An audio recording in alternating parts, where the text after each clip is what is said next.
You and I are meant for more, man. We are meant for more. You're meant to have a kingdom, but that kingdom is a byproduct of deliberate, intentional action on your part, my friend. It is to change and rewrite your story. It is to evolve. It is to heal. It is to develop self-mastery. It is to break through the seals of your limiting beliefs. It is to get out from behind your computer, behind your fucking laptop and iPhone. Get out of the virtual world and start connecting in person. If you want to know what happened to men, it wasn't the opposition. The day that men stopped re-racking their weights in a fucking gym is when masculinity began to fall. The day that men stopped putting away the weights, even if the weights were on there when you got to that leg press or chest press machine, you didn't put them away. It's your fault. The day that you stopped putting away the shopping cart and leaving it right there in a fucking parking spot, that's where humanity fell. The day that you started leaving garbage in your car, food wrappers, empty drink containers, that's when the slippery slope of the human animal took hold of you. The day that you began to compromise and negotiate with your goals and dreams is when the erosion of your life began. The day that you gave in and you didn't exercise your willpower on that TV show, on that food item, on making that one extra phone call that you know you should have made, that sales call. That is the day that humanity began to fall apart. It is our fault. All the opposition did is they figured out that we have these weaknesses, that we want comfort, we want convenience, and we will lean into complacency.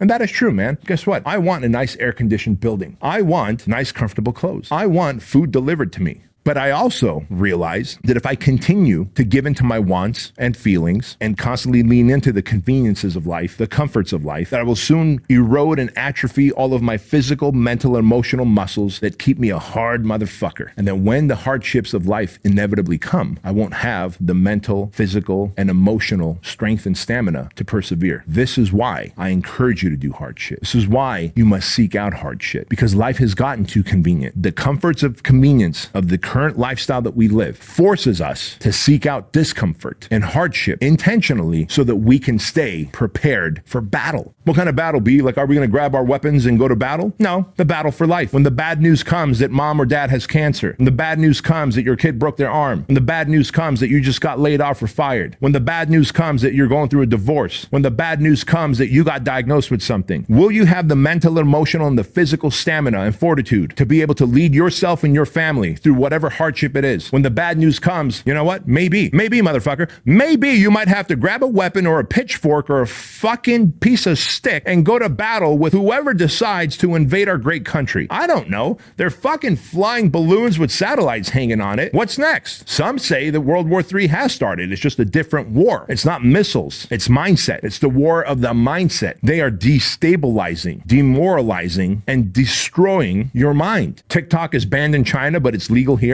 Like, it's crazy. And then the social media platforms they have out there show kids doing scholastically high stuff, like doing like great science work and great math work. That's the stuff that they show on TikTok. They make that acceptable. They want that to be revered and to be complimented and to be held up on a pedestal. While here in the States, it's about some fucking fat ass chick with the booty training shoulders, but the camera angle is from her butt crack. And they entice you with that shit. It's about some stupid ass meme that's not even funny, but they've degenerated your intelligence, your emotional quotient so low that you think it's funny. It's not. I go to a comedy fucking store. I'm a hard person to make laugh. And when I laugh, it's because that was a good fucking joke. It was witty. It had depth to it. It was fucking layers. I don't just laugh because the motherfuckers around me laughed. They're not intelligent. They want the cheap laugh. I want the fucking laugh where the comedian earned that laugh, where he set it up, he set it up, he set it up, he set it up, then he brought it back around. Boom, he hit me with the fucking punchline. That's the one I'm gonna laugh at. But you see, I've learned to think for myself. When people forward me something and go, you should watch this, it's funny, and I watch it and I go, these people are fucking degenerate. Don't ever send me this again, and now I'm gonna block you. There's nothing funny. I don't laugh just because someone said you should laugh, it's funny. I laugh if I think it's funny. Even on trivial things like humor, I've decided to take my own path in life and laugh at only what I think is funny. If there's a law that I feel is unjust, I will not obey that law. I will do what is ethically and morally right. But the law says you should do this. Fuck you. Who made the law? Greedy politicians who want to be politicians? By the way, if anybody wants to be a politician,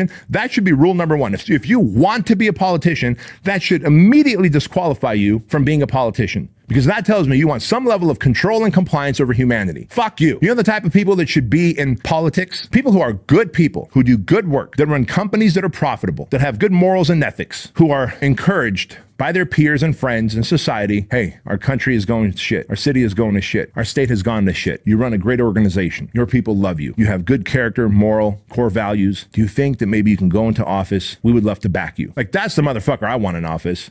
because he's like, look, I'm running my own private company, my own private organization. I'm good with my people. I got my own core values. I don't want to be a politician. I don't want to control people. I don't want to get compliance over them. I don't want to create rules that will benefit me and not them. I don't want to create more barriers and restraints for humanity. We are meant to be free. Like, what the fuck are borders anyway, right? If the world was fucking fair and just and there was no evil, there was no bad things, how fucking awesome would it be if there was no borders? But there would still be borders, wouldn't it? Because humans are fucked up. We want to create rules. You can't cross this line. This is my country now. Can't cross this line. This is my state. Fuck you. I'm a human. Like what? A bear or a gazelle or a lion can't just cross a fucking state line or a city line. You're going to give it a ticket? You're going to give it a citation. You're going to pull it over. What the fuck, right? We're no different. We are products of this earth. We are citizens of this earth. We are brothers and sisters. That is why I created the show, to bring unity, to wake you up, to give you hope, to let you know that the feeling that you have in your gut that you deserve more, that you should expect more, that you should want more, higher standards, that is not wrong. That it is okay to make a lot of money and do a lot of good with it. Be good with your money. Be generous with your money and explode your money. Make a lot of it. Be fit. Have awesome and amazing experiences. Fly first class. Fly private.